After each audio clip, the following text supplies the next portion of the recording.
let's talk about emotional eating today, everyone's favorite topic. Anytime we use food as a way to escape or avoid our emotions, that's what we're talking about. That's emotional eating. It's essentially an attempt to manage feelings that are uncomfortable or unpleasant, and is especially common for those of us that don't know any other alternatives for emotion management. So we feel overwhelmed by emotions and we feel like we need to do something to get rid of those feelings, and eating, and often overeating, can provide a distraction from that emotion and a way to think about something else, a way to focus on something else, a way to feel something else. So overeating can be a replacement for negative emotions, right? We create this physical sensation of discomfort or overfullness, and that can replace that emotional discomfort we were feeling. So really it's just replacing one negative feeling with another. But the feeling of being like overly full or uncomfortably full is kind of known and understood, so there's a little more comfort in it. So we eat emotionally to distract ourselves from what we're feeling, to give ourselves something different to focus on.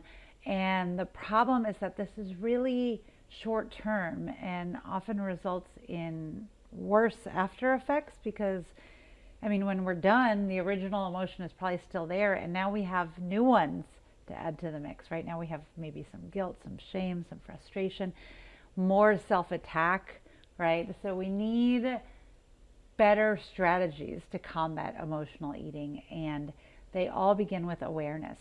Simply being aware of the fact that you're eating emotionally is an important first step.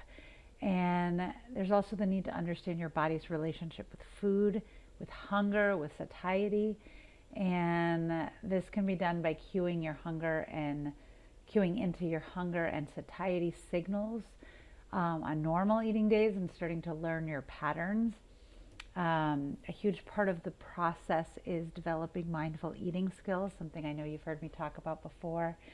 Being connected with your food, experiencing all the senses associated with your food: smell, sight, taste, texture, etc.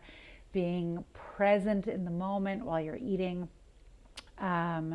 Mindful eating skills can be developed over time, and once you master them, they are one of the most powerful ways to combat emotional eating. And a simple step to start this is simply to eat screen-free, something I know you've heard me talk about before, right? That means no TV, no phone, no tablet, no computer, just you and your food. And by removing that distraction, you will be able to focus more on the experience of eating, connect more with that feeling, connect more with your body, connect more with your hunger, connect more with your fullness. And all of this will help kind of lay the groundwork for building mindful eating skills and combating emotional eating. The other aspect of managing emotional eating involves learning how to feel your feelings and experience them and process them and be okay with them without turning to food.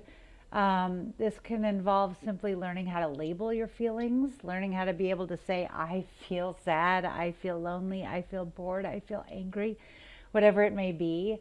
And then learning how to just sit with those feelings and be okay with that, and know that it's okay to feel sad, it's okay to feel angry, it's okay to feel frustrated, and you can be okay with that. And ultimately you can work on learning how to release those feelings through other activities, not eating related activities, right? Things like journaling or drawing or deep breathing or even physical activity, which can be a really powerful way to release some of those emotions. But again, the first step here is really understanding that you're doing this and committing to looking at it and making change. It really ties in, to the bigger picture of our overall relationship with food and how we use food. So pay attention. Of course, if this is something you want to dig into, I do have a master mini course on changing your relationship with food, which you can find at masterminicourses.com. And that is a quick but deep dive into changing your relationship with food and healing your relationship with food so that you have a healthy one moving forward. So give that a try, and I will see you later. Bye.